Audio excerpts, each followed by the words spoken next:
Bismillah ar-Rahman ar-Rahim. Dans cette vidéo, on va traiter l'exercice 10 de la série numéro 1. Bon, on munie Rn d'une norme quelconque. Et on considère un vecteur de Rn fixe et un réel R strictement positif. Première question. Montrer que l'adhérence de la boule ouverte, c'est la boule fermée, bien sûr de centre A et de rayon R. Et que l'intérieur de la boule fermée de centre A et de rayon R, c'est la boule ouverte de centre A et de rayon R. Donc, commençons par la première égalité. L'adhérence de la boule ouverte de centre A et de rayon R, c'est exactement la boule fermée de centre A et de rayon R. Bon, le trait sur B, ça signifie la boule fermée de centre A et de rayon R. Le trait horizontal ici qui couvre tout ça, c'est l'adhérence de la boule ouverte de centre A et de rayon R. Bon, montrons l'égalité. Il y a une inclusion qui est immédiate. On sait que la boule ouverte de centre A et de rayon R est contenue dans la boule fermée de centre A et de rayon R, bien sûr. Et que la boule fermée est un fermé de Rn. Donc, on a cité que vous savez que A inclus dans B, ça implique A bar inclus dans B bar. Donc, l'adhérence de la boule ouverte est contenue dans l'adhérence de la boule fermée. Mais l'adhérence de la boule fermée, c'est la boule fermée elle-même, puisque la boule fermée est un fermé de Rn. On sait que A est fermé si et seulement si A égale A bar. Donc, vous avez donc l'adhérence de la boule ouverte est contenue dans la boule fermée. Donc, on a montré ici l'inclusion directe. Reste à montrer l'inclusion inverse. C'est-à-dire, reste à montrer que la boule fermée est contenue dans l'adhérence de la boule ouverte. Donc, inversement, soit X appartient à la boule fermée de centre A et de rayon R, montrant que X appartient à l'adhérence de la boule ouverte. Bon, X, il appartient à la boule fermée de centre A et de rayon R, signifie ceci. Hein? Cette écriture, c'est une égalité en bleu. Ça signifie que la norme de X moins A est inférieure ou égale à R, parce que c'est la définition de la boule fermée. Donc, soit X appartient à la boule fermée de centre A et de rayon R, montrant qu'il appartient à l'adhérence de la boule ouverte de centre A et de rayon R. Bon, on a deux possibilités. Soit la norme de X moins A est strictement inférieure à R, soit la norme de X moins A égale R. Bon, si la norme de X moins A est strictement inférieure à R, alors X appartient à la boule ouverte de centre A et de rayon R, par définition de la boule ouverte. Et par suite, elle appartient à son adhérence, parce que A est toujours contenu dans A bar. Donc, si la norme de X moins A est inférieure strictement à R, alors X appartient à l'adhérence de la boule ouverte. C'est ce qu'on veut, ce qu'on cherche. On veut montrer que X appartient à l'adhérence de la boule ouverte. C'est notre but. Donc, voilà notre but en bleu ici. OK. Deuxième cas, si la norme de X moins A égale R. Autrement dit, X, il se trouve sur la sphère de centre A et de rayon R, sur la frontière de la boule fermée.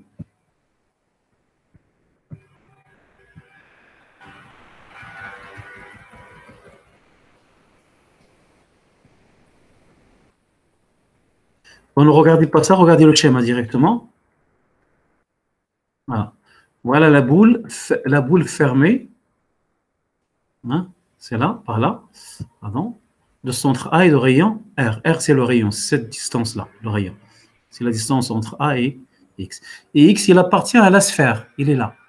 Ici, on a projeté dans le plan, pour comprendre, bien sûr. Donc, X, il appartient à la sphère, parce que la norme de X moins A est égale à R. On est dans ce cas-là.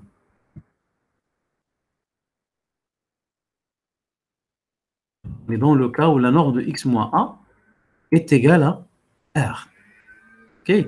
Et X, bien sûr, il appartient à la boule fermée de centre A et de rayon R. Il appartient à la sphère même de centre A et de rayon R.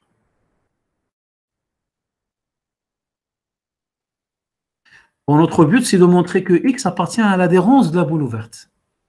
Voilà, je le reprends ici. C'est très important, il faut se fixer les idées. Nous voulons montrer que X appartient à l'adhérence de la boule ouverte de centre A et de rayon R. Bon, pour cela, il suffit de montrer que x, c'est la limite d'une suite d'éléments de la boule ouverte. Ça veut dire qu'il existe une suite xn dans la boule ouverte, au centre A et de rayon R, qui converge vers x. Là, on peut dire que x appartient à l'adhérence de la boule ouverte du centre A et de rayon R. Donc, il suffit de construire cette suite d'éléments de la boule ouverte qui convergent vers x. Regardez le dessin. Je vous donne une petite définition à apprendre par cœur. Si vous avez deux points de Rn, on appelle segment AX. AX ou XA, c'est la même chose dans Rn. Segment AX, c'est ce segment-là. Regardez. C'est une partie de Rn. Les éléments entre A et X dans cette partie-là en bleu. OK? C'est l'ensemble des vecteurs de la forme alpha A plus 1 moins alpha X avec alpha décrivant 0, 1. C'est un segment de Rn. C'est le segment AX et c'est aussi le segment XA. On peut mettre ici 1 moins alpha et ici alpha avec alpha appartient à 0, 1. On obtient le même ensemble. Donc, par définition, le segment AX, c'est le segment d'extrémité, le vecteur A et le vecteur X. Il est défini comme ça, avec alpha appartient à 0, 1. Si on met ici alpha appartient à R, on obtient la droite qui passe par AX, c'est-à-dire cette droite-là. Toute cette droite. C'est une droite affine, bien sûr. Ce n'est pas une droite, ce n'est pas nécessairement une droite vectorielle. Parce que pour qu'elle soit vectorielle, il faut qu'elle passe par l'origine. Parce qu'un sous-espace vectoriel contient toujours l'origine. OK? Donc là, c'est une droite affine. Mais bien sûr, il est parallèle à une droite vectorielle, ici, qui passe par l'origine. Donc, si on met ici alpha appartient à R, vous avez toute la droite. Si on met alpha appartient à 0, 1, vous avez uniquement le segment. Donc, retenez ça, ça peut servir. OK? Donc, le xn, on veut qu'il soit à l'intérieur de la boule, qu'il appartient à la boule ouverte. Donc, il ne faut pas que xn soit sur la frontière, sur la sphère. OK? Donc, ça veut dire que xn doit appartenir. Il n'y a pas mieux de choisir xn dans ce segment. OK? Parce qu'on sait exprimer les éléments de ce segment. Les éléments de ce segment, ils sont de cette forme-là.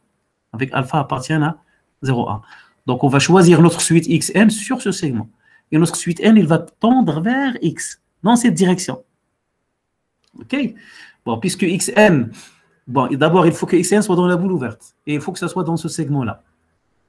Donc, xn est de la forme alpha a plus 1 moins alpha x, avec alpha appartient à 0, 1. Et bien sûr, alpha dépend de n. En fait, c'est un alpha n. Bon, regardez le choix qu'on a fait ici. Voilà, de la forme alpha a plus 1 moins alpha x, avec alpha c'est 1 sur n, il appartient bien à 0, 1. Donc notre xn, il appartient bien au segment ax. Okay. Et il faut que ça converge vers x. Regardez, quand n tend vers l'infini, ça tend vers 0. Donc ce vecteur-là, cette suite-là, elle tend vers 0. Ça tend vers 1. Donc cette suite-là, elle tend vers x dans Rn, bien sûr. Cette suite-là, elle tend vers... Parce que 1 moins 1 sur n tend vers 1. Donc cette suite-là, elle tend vers x dans Rn. Et cette suite-là, elle tend vers le vecteur nul dans Rn. Donc c'est bien la suite qu'on veut. Reste à montrer, bien sûr, que xn est dans la boule ouverte et de vérifier, bien sûr, qu'il converge bien vers x. Donc on a déterminé la suite géométriquement. On n'a rien démontré jusqu'à présent. OK? On a déterminé la suite géométriquement. À partir d'un schéma, on a déterminé la suite. Montrons maintenant que xn appartient à la boule ouverte, quel que soit n, et que la suite xn converge vers x dans Rn. Bon, la norme de xn moins a. Vous montrez d'abord que xn appartient à la boule ouverte de centre A et de rayon R. Donc, il faut montrer que cette norme-là est strictement inférieure à R. La norme de xn moins a. Voilà l'expression de... Donc, vous aurez 1 sur n a plus 1 moins 1 sur nx moins a. Donc, ça vous fait 1 sur n moins 1 facteur de a plus 1 moins 1 sur nx. Donc, ce qui donne alors 1 moins 1 sur n facteur de x moins a. Donc, la norme de xn moins a, c'est la valeur absolue de 1 moins 1 sur n. Donc, c'est 1 moins 1 sur n fois la norme de x moins 1.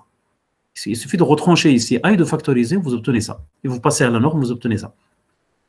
Or, la norme de x moins a, c'est r. On est dans ce cas, n'oubliez pas ça. La norme de x moins a, c'est r. Donc là, vous avez 1 moins 1 sur n fois r. Et ça, c'est strictement inférieur à r parce que 1 moins 1 sur n est strictement inférieur à 1. Et c'est positif, bien sûr. 1 moins 1 sur n, c'est positif. Et il est strictement inférieur à 1. Donc, 1 moins 1 sur n, R est strictement inférieur à R. R aussi est strictement positif, bien sûr. Donc, on a montré que la norme de xn moins A est strictement inférieure à R. Donc, ça veut dire que xn appartient à la boule ouverte de centre A et de rayon R. La boule ouverte de centre A et de rayon R. Et ceci, quel que soit n. Hein? Donc, notre suite, il est bien dans la boule ouverte. Bon, montrant qu'il converge vers X. Donc, pour montrer qu'il converge vers X, il faut montrer que cette norme-là, la norme de xn moins X, tend vers 0 quand n tend vers l'infini. Donc, revenons à l'expression de X. Xn moins X. Vous aurez donc 1 sur n plus A plus 1 moins 1 sur n, x moins x. Donc, on retranche x. Vous aurez x moins x. Donc, il nous reste 1 sur n A moins 1 sur n x. Et on factorise par 1 sur n. Donc, c'est 1 sur n facteur de 1 moins x. Donc, la norme de xn moins x, c'est la norme de 1 sur n fois la norme de 1 moins x. C'est la valeur absolue de 1 sur n, c'est-à-dire 1 sur n fois la norme de 1 moins x. Et ça, c'est r. Donc, c'est r sur n. Donc, la norme de xn moins x, c'est r sur n, ça tend vers 0 quand n tend vers l'infini. Donc, on a montré que cette norme-là tend vers 0 quand n tend vers l'infini. Bon, ça veut dire que notre suite xn tend vers x. Récapitulons, xn est une suite d'éléments de la boule ouverte de centre A et de rayon R et il converge vers x. Par conséquent, x appartient à l'adhérence de la boule ouverte. Donc, par suite, x appartient à l'adhérence de la boule ouverte, centre A et de rayon R. On a alors montré que la boule fermée, parce que x, on n'oublie pas que x, on l'a choisi dans cette boule fermée. Donc, on a montré que la boule fermée est inclue dans l'adhérence de la boule ouverte. Et on a déjà établi l'inclusion inverse, d'où l'égalité. Donc, on a montré que l'adhérence de la boule fermée, c'est exactement, l'adhérence de la boule ouverte, c'est exactement la boule fermée. De même centre, bien sûr, et de même rayon. Voilà donc pour la première partie de cette question. Bon, montrant que l'intérieur de la boule fermée, c'est exactement la boule ouverte. L'intérieur de la boule fermée, c'est la boule ouverte. Bien sûr, de même centre, de même rayon. Bon, on a déjà la boule ouverte est contenue dans la boule fermée. Hein? Et on sait que si A est inclus dans B, alors l'intérieur de A est inclus dans l'intérieur de B. Donc l'intérieur de cette boule est contenu dans l'intérieur de cette boule. Or, cette boule est ouverte. Donc son intérieur, c'est elle-même. Hein? La boule ouverte est un ouvert. Et on sait que A est ouvert si seulement si A égale A intérieur. Donc si A est un ouvert, son intérieur, c'est lui-même. La boule ouverte est un ouvert de Rn. Donc son intérieur, c'est lui-même. Donc c'est elle-même, bien sûr. Donc on a alors la boule ouverte de centre A et de rayon R est inclue dans l'intérieur de la boule fermée. Voilà. Et l'intérieur de cette boule, c'est la boule elle-même, contenue dans l'intérieur de cette boule. Donc, vous avez déjà une inclusion. Ça veut dire que cette boule-là, la boule ouverte, elle est contenue dans l'intérieur de la boule fermée. Reste à établir l'inclusion directe. On a établi l'inclusion inverse. Reste à établir l'inclusion directe. Bon, inversement,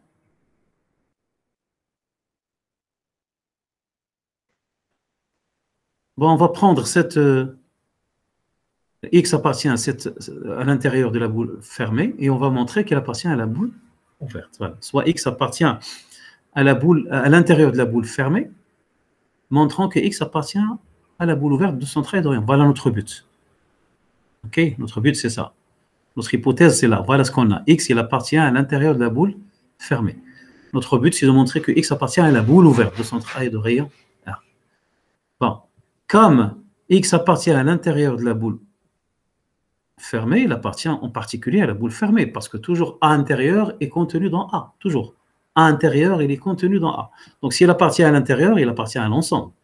Donc X appartient à la boule fermée de centre A et de rayon R, c'est-à-dire que la norme de X moins A est inférieure ou égale à R.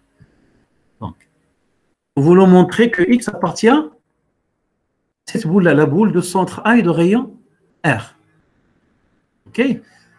Ça veut dire que nous voulons montrer que la norme de X moins A est strictement inférieure à R. OK? Nous, on a la norme de X moins A inférieure ou égale à R. Donc, on va supposer que la norme de X moins A, c'est un raisonnement par l'absurde, on suppose que la norme de X moins A est égale à R et on aboutira à une contradiction, bien sûr. C'est bon, il faut éliminer le cas norme de x moins a égale r. Donc on suppose que la norme de x moins a égale r, et on doit aboutir à une contradiction. Quelle est cette contradiction? Ça doit contredire ce qu'on possède comme condition. On a cette condition. Donc, on va supposer que la norme de x moins a égale à r, et on doit aboutir à la contradiction x n'appartient pas à l'intérieur de la boule ouverte et de centre A, l'intérieur de la boule fermée de centre A et de rayon R. Donc, supposons que la norme de x moins a égale r, et montrons que x n'appartient pas à l'intérieur de la boule fermée, qui sera une absurdité, bien sûr, parce que ça contredit l'hypothèse. OK? Rappel, regardez ici, x appartient à un intérieur si et seulement si il existe epsilon strictement positif, tel que la boule de centre x et de rayon epsilon est contenue dans A. Donc, x n'appartient pas à un intérieur, ça veut dire que quel que soit epsilon strictement positif, hein, la boule de centre x et de rayon epsilon n'est pas contenue dans A. Nous voulons montrer que x n'appartient pas à l'intérieur de cet ensemble. Ceci revient à montrer que toute boule ouverte de centre x et de rayon epsilon n'est pas contenue dans la boule fermée de centre A et de rayon R, d'après ce rappel, bien sûr. X n'appartient pas à l'intérieur signifie que quel que soit epsilon, strictement positif, la boule de centre x et de rayon epsilon n'est pas contenue dans A. A ici, c'est la boule fermée pour nous. A, c'est la boule fermée. Donc ça revient à montrer que quel que soit epsilon strictement positif, la boule de centre x et de rayon epsilon n'est pas contenue dans la boule fermée.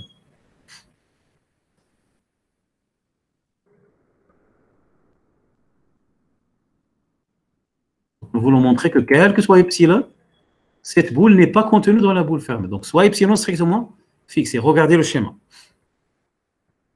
Voilà la boule fermée. Le centre A est de rayon R, y compris la frontière, la circonférence, c'est-à-dire la sphère. C'est la boule fermée.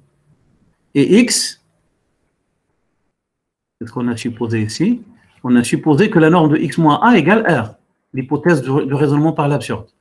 Donc, on a supposé que la norme de x moins a égale r. Ça veut dire qu'on a supposé que x est sur la sphère. Voilà la boule fermée. Et voilà x. Il appartient à la sphère de centre A et de rayon R. OK? Bon, nous voulons, voilà epsilon strictement positif, fixé. Voilà la boule ouverte de centre x et de rayon epsilon. Vous voyez le epsilon ici, le rayon. Hein? La boule ouverte de centre x et de rayon epsilon. Bien sûr, c'est l'intérieur ici.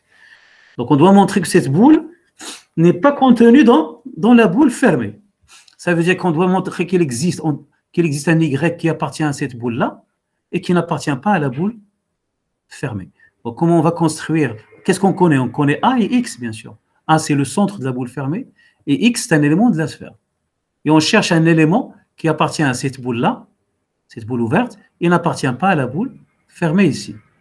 Donc, on va le choisir sur cette droite-là, ici. OK? Sur cette partie de cette droite. C'est bon? Donc, le Y, il n'y a pas mieux que ça. Hein, pourquoi? Pour pouvoir l'exprimer en fonction de X et A, qu'on connaît. Donc, je prends un Y, tout point de la droite, il y a de la forme. Où est l'expression de Y? Voilà. Tout point de cette droite-là, c'est la droite qui passe par les vecteurs connus A et X. OK?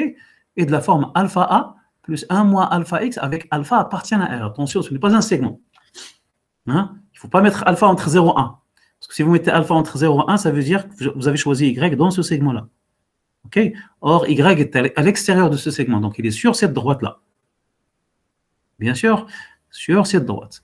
Donc, Y s'exprime sous la forme alpha A plus 1 moins alpha X avec alpha appartenant à R. Alpha à déterminer, bien sûr. OK, c'est ce qu'on va faire. Alors, on a la norme de Y moins X. On veut, je répète, on veut que Y soit dans la boule ouverte de centre X et de rayon epsilon.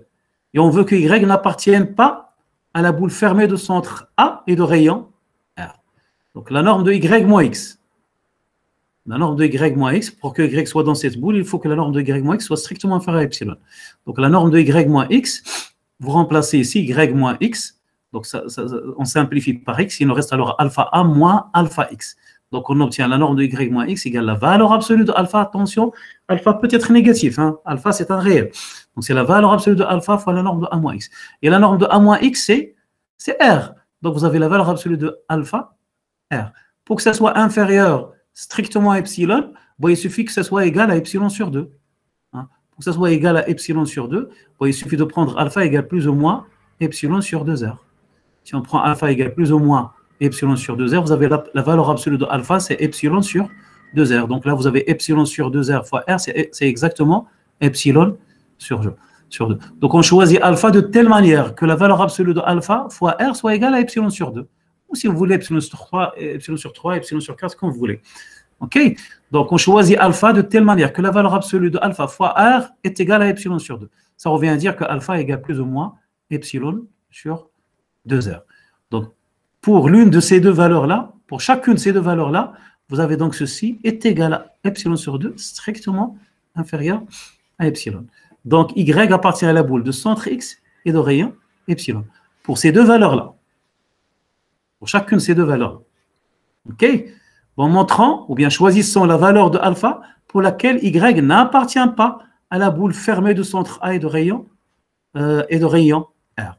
Bon, pour cela, on calcule la norme de Y moins A. Parce qu'on veut qu'il n'appartient pas à la boule fermée de centre A et de rayon R. Il faut que ça soit strictement supérieur à R, bien sûr.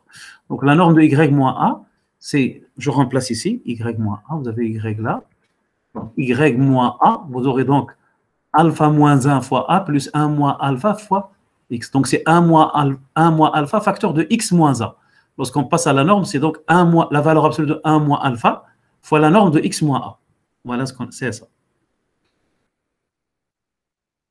Donc, on obtient la valeur absolue de 1 moins alpha fois la norme de X moins A. Et la norme de X moins A, c'est exactement R. Donc, c'est 1 moins la valeur absolue de 1 moins alpha fois R. OK? Bon, nous voulons que Y n'appartient pas à cette boule. Ça veut dire que la norme de Y moins A doit être strictement supérieure à R. Donc, pour que ceci soit strictement supérieur à R, il faut prendre la valeur négative ici. Alpha égale moins epsilon sur 2R. OK? Donc, pour alpha égale moins epsilon sur 2R, vous avez ici 1 plus epsilon sur 2R fois R. Ça, c'est strictement supérieur à 1. Parce que epsilon est strictement positif et R strictement positif. Donc ça, c'est strictement supérieur à R. Donc ça, c'est strictement supérieur à 1. Donc ça, c'est strict. Ce produit est strictement supérieur à R. Parce qu'on a choisi alpha égale moins epsilon sur 2R. Donc pour alpha égale moins epsilon sur 2R, bon, on a Y appartient à la boule de centre X et de rayon epsilon. Et Y n'appartient pas à la boule fermée de centre A et de rayon R. Y n'appartient pas à ceci. Pour cette valeur de alpha. Vous n'êtes pas obligé de prendre 2 ici, vous pouvez prendre 3 dès le départ. Okay, à chaque fois, vous avez le choix entre deux valeurs. Donc, la valeur de Y, le vecteur Y, maintenant, on peut l'exprimer en fonction de A, X, epsilon et R. Pour alpha égale moins epsilon sur 2R. Donc, Y, c'est moins epsilon sur 2R A plus 1 plus epsilon sur 2R X. Alors, Y, il appartient, on l'a déjà vérifié, Y appartient à la boule ouverte de centre X et de rayon epsilon. Il n'appartient pas à la boule fermée de centre A et de rayon epsilon.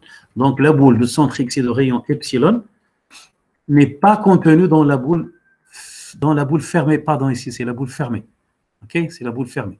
Donc, Bx epsilon n'est pas contenu dans B bar, ici. AR, quel que soit epsilon, strictement positif. Et ceci est absurde puisque X appartient à l'intérieur de la boule fermée. Bon, si X appartient à l'intérieur de la boule fermée, bon, il existe au moins un epsilon pour lequel la boule est contenue entièrement dans la boule fermée ici, bien sûr.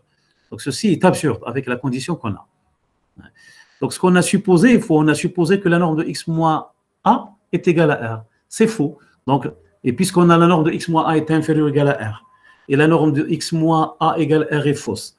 Donc qu'est-ce qui reste? La norme de X moins A est strictement inférieure à R. C'est-à-dire X appartient à la boule ouverte de centre A et de rayon R. D'où l'inclusion, l'intérieur de la boule fermée de centre A et de rayon R est contenu dans la boule ouverte de centre A et de rayon R. Et par conséquent, on a l'égalité. Passons à la deuxième question. C'est une question très importante. Il est un peu difficile, mais il est très importante. C'est la première question, bien sûr. Je parle de la première question. Deuxième question. Soit A et B, deux parties non vides de Rn. montrer que l'ensemble C des X appartiennent à Rn, c'est que la distance de X à A est égale à la distance de X à B est un fermé de Rn. Et que cet ensemble-là est un ouvert de Rn. On a déjà défini la distance de X à A. La distance de X à A, c'est l'inf de la norme de X moins A, petit a, lorsque A décrit A, bien sûr. OK, même chose pour la distance de X à B, bien sûr. OK. Et on a établi des propriétés de cette distance d'un point à un ensemble. OK. A et B ici sont deux parties non vides quelconques de Rn. Bon, montrant que cet ensemble est infermé. Bon, il n'y a pas mieux que la caractérisation défermée par les suites. Donc, soit Xn une suite de C de cet ensemble qui converge vers un X appartenant à Rn, montrant que X appartient à C. OK. Bon. Xn, il appartient à C. Donc, ça veut dire que dxn de A égale dxn de B. Donc, on a dxn de A égale dxn de B, quel que soit n supérieur ou égal à 1, parce que xn est un point de C. Hein? Montrant que x appartient à C, c'est-à-dire montrant que dxa égale dxb.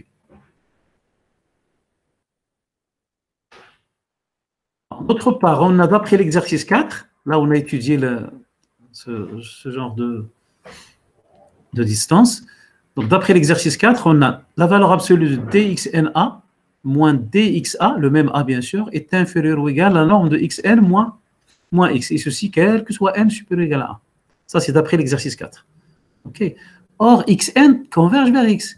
Donc, la norme de xn moins x tend vers 0. Hein? Et ça, c'est positif.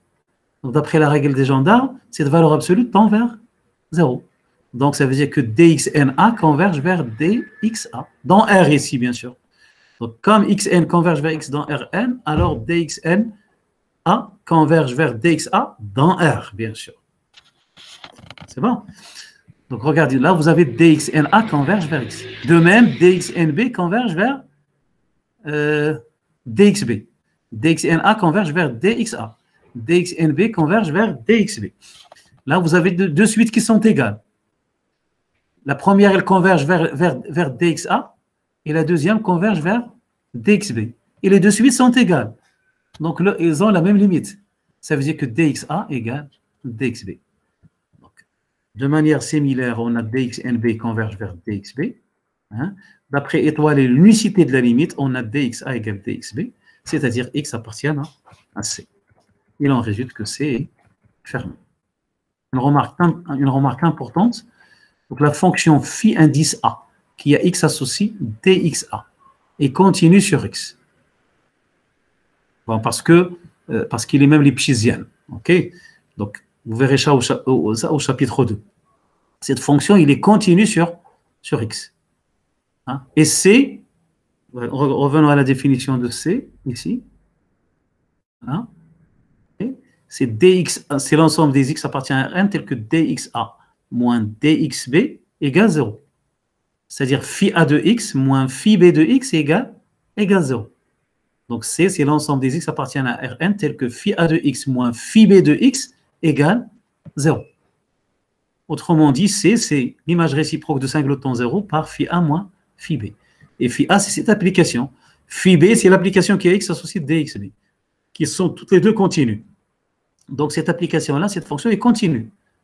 Hein? Et on verra au chapitre 2 que l'image réciproque d'un fermé, parce que le singleton 0, c'est un fermé de R. L'image réciproque d'un fermé par une fonction continue est un fermé. Donc ça veut dire que C est un fermé de Rn, d'après le chapitre 2. Puisque le singleton 0 est un fermé de R, et phi A moins phi B est continu sur Rn ici, c'est pas X, c'est sur Rn, pardon. OK. Un fermé de Rn, puisqu'il continue sur Rn, c'est pas sur... bien sûr. Bon, de même ici, on veut montrer que cet ensemble est un ouvert. Vous avez une égalité stricte ici. Hein? Bon, il suffit de montrer que son complémentaire est un fermé. Pourquoi? Parce qu'on a toujours la caractérisation des fermés par les suites.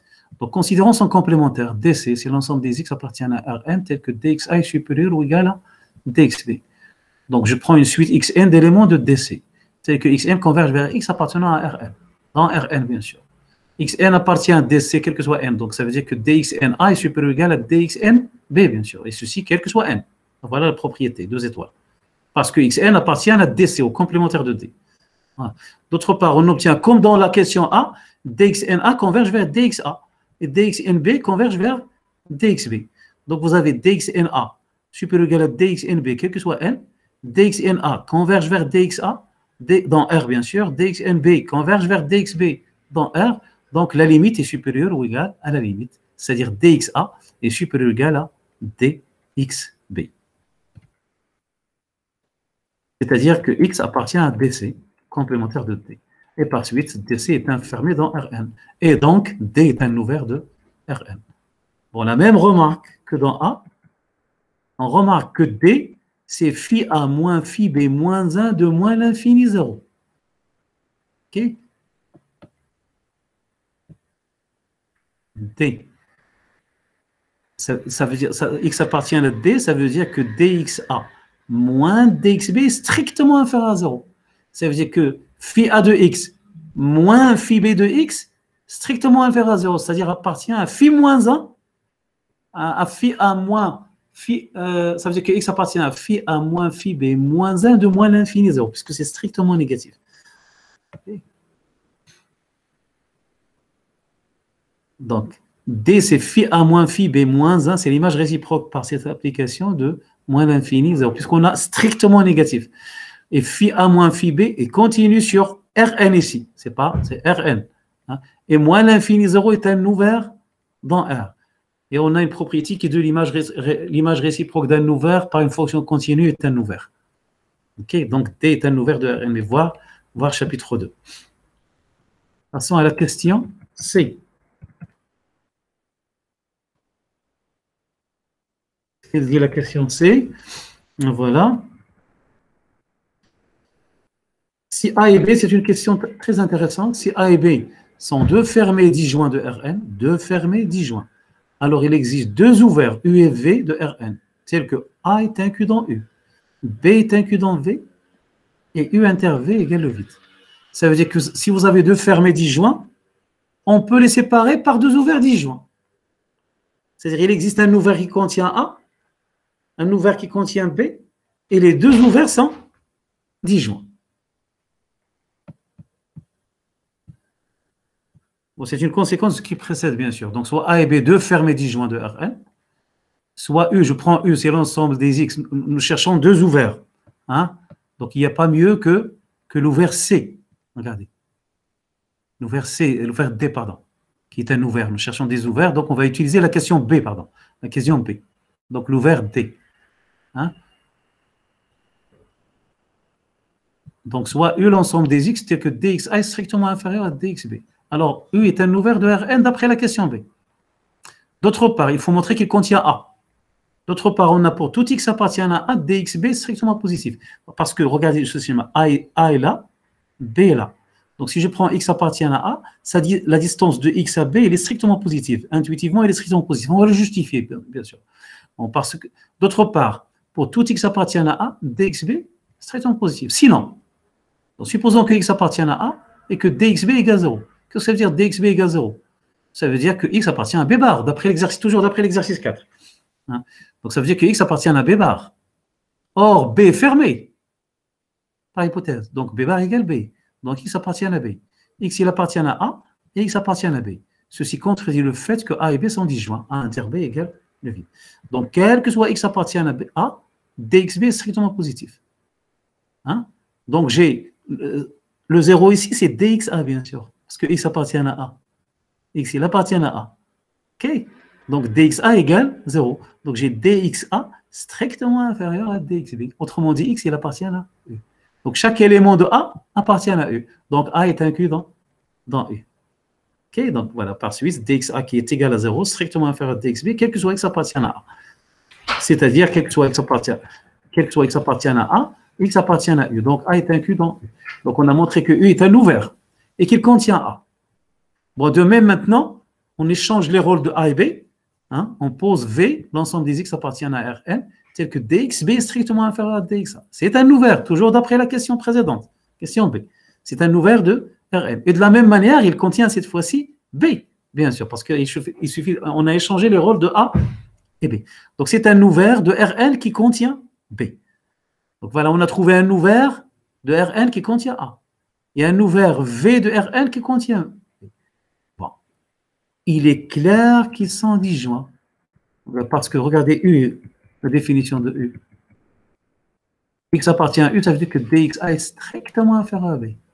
X appartient à V, ça veut dire que dxb est strictement inférieur à dxa. Donc U inter V est égal au vide de manière triviale. Si achève donc la question. Ok, passons à la question 3.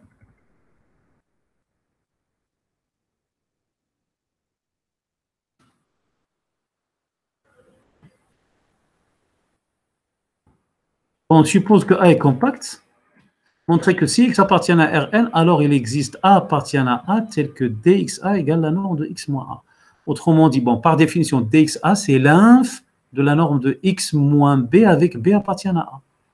Pour montrer que cette inf est atteinte, cette borne inférieure est atteinte. Ça veut dire qu'il existe A appartient à A, tel que l'inf de la norme de X moins B lorsque B décrit A, c'est exactement la norme de X moins A. Bon, bien sûr, A, il appartient à A. Donc, ça veut dire que la borne inférieure ici est atteinte par un élément de A. Alors, ce qu'on va faire, on va utiliser le fait, ben ça c'est vrai lorsque A est compact. Donc, on va utiliser cette compacité de A. Donc, on suppose que A est compact, soit X appartient à Rn fixé. On a par définition dxa, c'est l'inf de norme de X moins Y avec Y décrivant A. Hein? Bon, puisque c'est une borne inférieure, alors il existe une suite d'éléments de A qui convergent. Il existe une suite d'éléments de cet ensemble. Hein? Une suite d'éléments de cet ensemble-là, entre accolades, qui convergent vers dxa. Ça veut dire qu'il existe une suite d'éléments de A, que j'ai appelé ici AP, P supérieur ou égal à 1. Donc, il existe une suite d'éléments de P, AP de A, tel que la norme de X moins AP converge vers dxa. Parce que c'est la borne inférieure. Ça, c'est vrai pour la borne inférieure et pour la borne supérieure. Donc, tel que dxa égale la limite complète envers plus infini de la norme de X moins AP. Comme A est compact, alors, d'après le terme de Bolzano-Weierstrass, il existe une sous-suite APK, K supérieur ou égal à 1 de AP, et il existe A appartient à A, tel que APK converge vers A. Ça, c'est d'après le théorème de Bolzano-Weierstrass, puisque A est compact. Toute suite d'éléments de A admet une sous-suite qui converge vers un élément de A. Donc, il existe une sous-suite et un élément de A, tel que la sous-suite converge vers cet élément, vers ce vecteur A. OK? Donc, dxa, vous regardez, dxa, c'est la limite quand P tend vers plus l'infini de la norme de X moins AP. Donc, c'est aussi la limite quand K tend vers plus l'infini de la norme de X moins APK. Parce que si une suite converge vers un nombre, toute sous-suite converge vers le même nombre. Si une suite dans Rn converge vers un vecteur, toute sous-suite converge vers le même vecteur. Donc, puisque cette suite-là, qui est une suite de nombres réels positifs, converge vers dxa, toute sous-suite converge vers dxa, en particulier pour la sous-suite norme de X moins APK. Donc, on a dxa égale la limite quand K tend vers plus infini de la norme de X moins APK, et ça, c'est la norme de X moins A, bien sûr, parce que APK tend vers A dans Rn. Donc, la norme de X moins APK tend vers la norme de X moins A. Alors, je rappelle quelque chose ici. Si Xn converge vers X dans Rn, alors la norme de X converge vers la norme de X. La norme de Xn converge vers la norme de X dans R. Si Xn converge vers X dans Rn, là vous avez des vecteurs bien sûr, alors la norme de Xn converge vers la norme de X dans R. Ce sont des réels ici. Bon, pourquoi? C'est simple, d'après l'égalité triangulaire. Parce qu'on sait que la valeur absolue de la norme de Xn moins la norme de X est inférieure ou égale à la norme de Xn moins X. Donc, si Xn converge vers X dans Rn, cette norme tend vers 0. Donc, cette valeur absolue tend vers 0. Donc, la norme de Xn tend vers la norme de X. Donc, de même ici, vous avez APK. APK, elle tend vers A. Donc, X moins APK tend vers X moins A dans Rn. Donc, la norme de X moins APK tend vers la norme de X moins A dans R. Bon, d'après ce rappel, bien sûr, cette propriété. C'est terminé. On a montré qu'il existe A appartient à A, tel que dxa égale la norme de X moins A. C'est ce qu'on veut, grâce au théorème de Bolzano-Weierstrass. Dernière question. Montrer que le résultat est encore vrai si on suppose seulement que A est un fermé. Un fermé qui n'est pas nécessairement un compact. Donc, c'est un fermé qui n'est pas nécessairement borné. OK? Donc là, on va se ramener à un autre compact.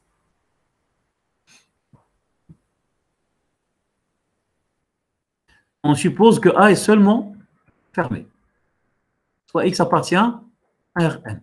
On va montrer qu'il existe A appartient à A tel que dxa égale la norme de X moins A, comme on l'a fait pour le cas précédent. Mais la seule différence, c'est que dans la question A est un compact, et ici A est un fermé. Donc, soit X appartient à Rn, comme dans A, il existe une suite AP, puisque il existe une suite AP dans A telle que dxa, c'est la limite quand P tend vers plus infini de la norme de X moins AP, puisque dxa, c'est la borne inférieure. Et pour la borne inférieure, il existe une suite qui converge, bien sûr, vers la bas. Donc, comme dans la question A, vous avez il existe une suite AP d'éléments de A telle que dxa égale la limite quand P tend vers plus infini de la norme de X moins AP. Donc, la suite norme de X moins AP, qui est une suite de nombres réels, est bornée. Parce que c'est une suite, regarde, c'est une suite de nombres réels convergentes. Voilà, elle converge vers ce nombre réel positif, dxa. Et on sait que toute suite convergente est bornée. Donc, elle est bornée dans R, puisque c'est une suite de nombres réels. Qu'est-ce que ça veut dire, elle est bornée dans R? Ça veut dire qu'il existe R strictement positif, tel que la norme de X moins AP est inférieure ou égale à R, quel que soit P supérieur ou égal à 1. Et ça veut dire quoi? Ça veut dire que X appartient à la boule de centre. Non, ça veut dire que AP appartient à la boule, X est fixe. Donc, ça veut dire que AP appartient à la boule de centre X et de rayon R. Et ceci, quel que soit P supérieur ou égal à 1. C'est AP, ce n'est pas XP ici. Donc, ça veut dire que AP, ce n'est pas XP. AP appartient à la boule fermée de centre X et de rayon R, quel que soit P supérieur ou égal à 1. Or, cette boule, la boule fermée, est compacte parce qu'il est fermé, borné. Donc, c'est un compact. OK? Et les éléments de la suite AP sont tous dans cette boule. OK? Donc, on peut en extraire une sous-suite qui converge vers un élément de cette boule, bien sûr. D'après toujours le théorème de Bolzano-Weierstrass. Mais le compact qu'on a utilisé, ce n'est pas A, parce que A, elle est seulement fermée. Le compact qu'on a utilisé ici, c'est une boule fermée de centre X et de rayon R. Toutes les boules fermées sont compactes dans Rn.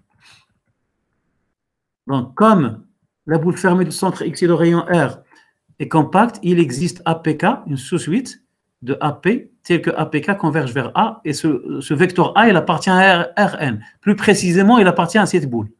Donc, il appartient à Rn. Il n'est pas, pour l'instant, il n'est pas dans A. Mais on va le justifier. D'après Bolzano-Weierstrass. Okay. D'autre part, vous avez AP. On a dit qu'il existe une sous-suite APK de AP, tel que APK tend vers A quand K tend vers plus infini d'après Bolzano-Weierstrass. Et A appartient à Rn. D'autre part, A est fermé. Et APK appartient à A, quel que soit K supérieur ou égal à 1. Parce que les AP sont tous dans A. Et un fermé garde les limites de ces suites. OK? Donc, APK converge vers A et APK appartient à A. Donc, la limite A appartient à A parce que A est fermé. Donc, il en résulte alors que dxa égale la limite quand K tend vers plus infini de norme de X moins APK est égale à la norme de X moins A. Voilà, merci pour votre attention et une autre vidéo, Inch'Allah.